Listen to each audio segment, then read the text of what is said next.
حضور اکرم صلی اللہ علیہ وآلہ وسلم نے ارشاد فرمایا کہ جب ایک بندہ مسلمان ہو جائے اور اس کا اسلام عمدہ ہو،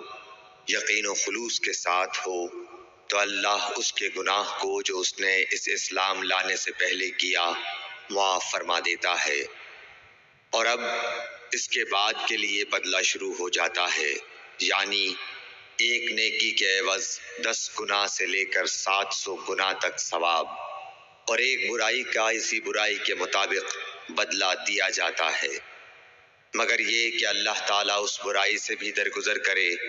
اور اسے بھی معاف فرما دے، یہ بھی اس کے لیے آسان ہے۔ صحیح بخاری حدیث نمبر 41۔ رسول اللہ صلی اللہ علیہ وسلم نے فرمایا کہ تم میں سے کوئی شخص جب اپنے اسلام کو عمدہ بنا لے، یعنی نفاق اور ریا سے پاک کر لے،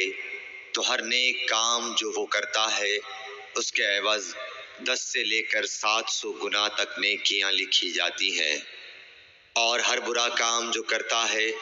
تو وہ اتنا ہی لکھا جاتا ہے جتنا کہ اس نے کیا ہے۔ صحیح بخاری حدیث نمبر 42۔ ناظرین، اگر آپ روزانہ حدیث کی ویڈیو دیکھنا چاہتے ہیں تو چینل کو سبسکرائب لازمی کریں۔ شکریہ۔